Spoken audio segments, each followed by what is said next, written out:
humans and felines alike, my name is BlueXombieCat, and if you're new here, this is technically usually a gaming sort of channel, and I talk like games and nerd stuff and TV shows and movies, and that's on the occasion that I'm actually here.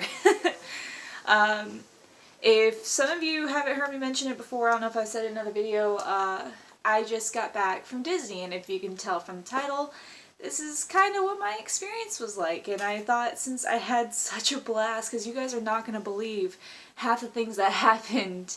Like, I know it's a magical place, but some of the things that happened should not have been able to happen. I had to make myself a conversation chart, because if you've also been here for a while, you know I'm a terrible, terrible rambler. So hopefully a conversation map will keep this under 10 minutes. We left Thursday night around 11 p.m. and drove literally all night. I drove from 11 o'clock all the way. I was able to hang on till about 4 a.m. and we're talking like 2 Red Bulls, 5 different playlists. I'm having to sing along to keep myself conscious. And then Chris drove the remaining 2 hours it took to actually get into Orlando, because where we are, we're only like 6-7 hours away from Orlando itself. So it wasn't a terrible drive, we just went at like 11 p.m. Well, we ran into our first issue that isn't like anybody's fault except for our own. Because we arrived at like 7 a.m. after like a couple of pit stops. And the rest of the family, because we went with my mother-in-law, father-in-law, sister-in-law, and her husband and her 2 kids, and then my brother-in-law, my sister-in-law, and their kid. And then, of course, it's me and Chris. So we're talking like, we have a group. We have a bunch. And they're all ready to go to the park. Our fast passes are already activated. We had the whole package taken care of. We had the snack passes, the quick meals, and like 4 table meals.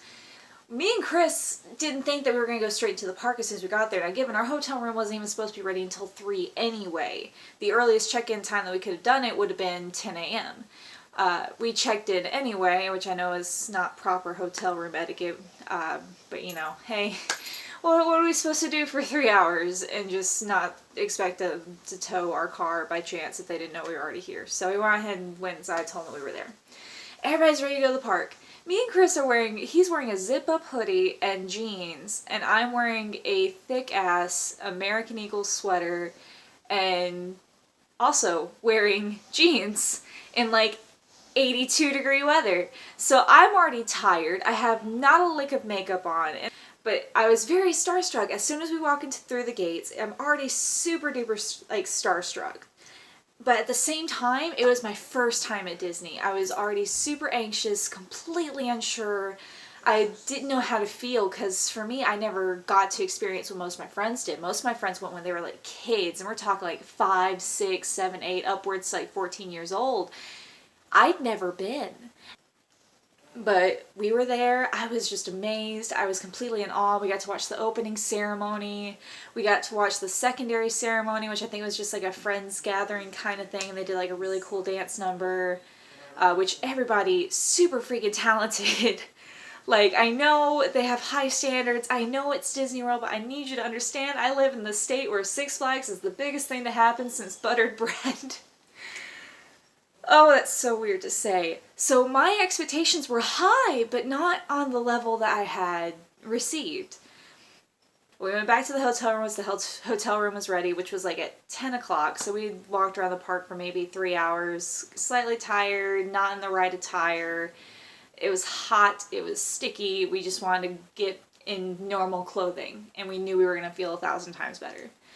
We actually had these t-shirts made by my aunt, who, well, I want to say a cousin of mine made them, but my aunt bought them for me and my husband, and they had a Minnie Mouse bow and Mickey Mouse's shorts, and it said wifey and hubby.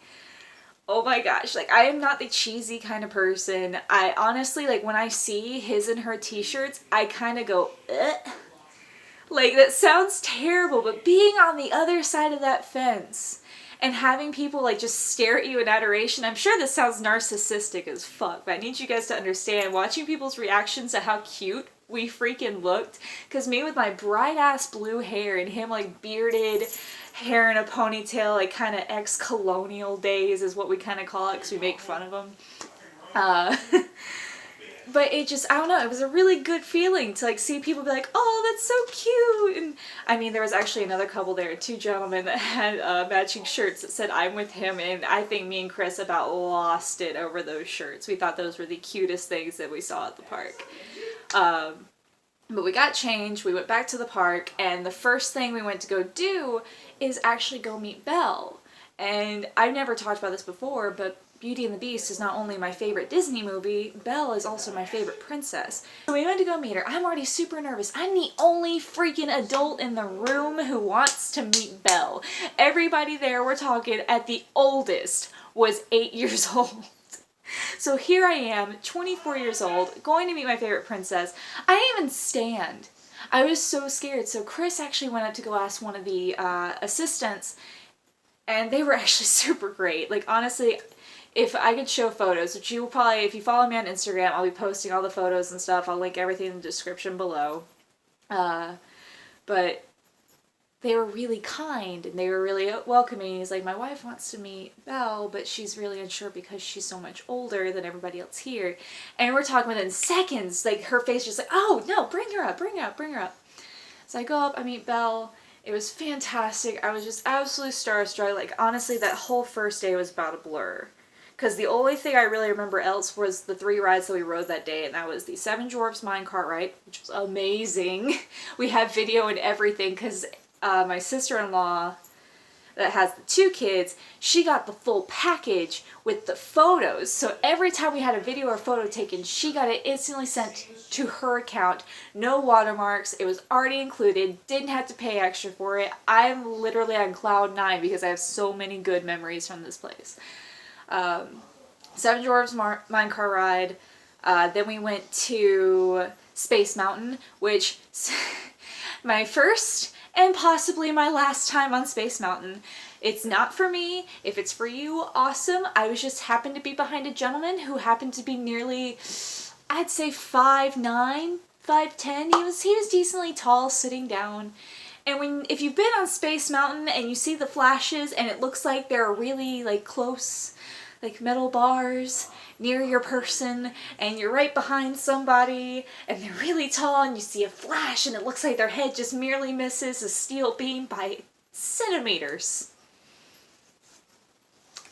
Wasn't for me. No thanks.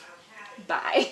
And the last ride, or we also did the Laugh Floor, Monsters Incorporated Laugh Floor. That was really funny. It actually ended up being a live show and not a pre-recorded show. If you've been there, you know what I mean.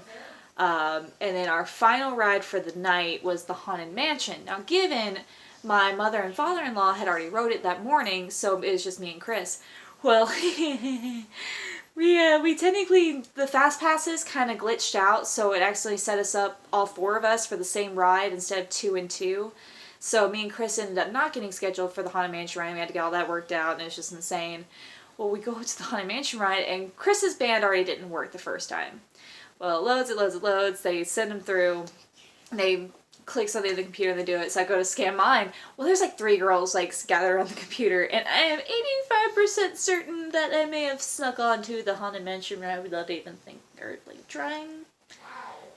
It was also super fantastic, and since it's one of the staples of Disney World, I wanted to ride it. And I've always been a weird kid. I've always been into the weird stuff. So then after the Haunted Mansion, we ended up just leaving. We didn't even watch the final ceremony, although I positively should have, because we didn't go see it the last day of Magic Kingdom either. But we ended up just going back. We were super exhausted. We're like, let's just go get some sleep. We'll go ahead and catch up on everything. Oh! Food! Okay, time out. I have to backtrack onto food, because we ate dinner at this place called the Liberty Bell Tavern. Oh my god, not only is it reservation only, thank god for a pass, or the package. Just saying, get that package. It's pretty nice. We're talking, this food is cooked traditional style.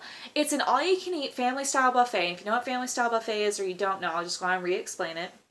It's basically where they bring the food to your table and you do family serving. So you pass the plate to each other, all the food stays on the table. But this place was all you can eat. We couldn't even get past halfway through the first course, and we're talking, my in-laws make fun of me forever because they've never seen me actually eat a full meal except for outside of holidays. Now given, I don't eat super little, I'm just super small compared to everybody else. We're talking, I ate about as much as my mother-in-law, and we're both looking at each other like, oh my God, put us out of our misery, someone kill us please. And not even remembering the fact that dessert is freaking included. It was fantastic. It was like mashed potatoes, turkey, prime rib, pork, cranberry sauce, stuffing, mashed potatoes, gravy. I'm pretty sure I said something twice, but they had this salad with this honey vinaigrette on it that was fantastic. Anyway, I'm going to jump to the end because I'm already at like 15 minutes. I got to edit this down as much as I can.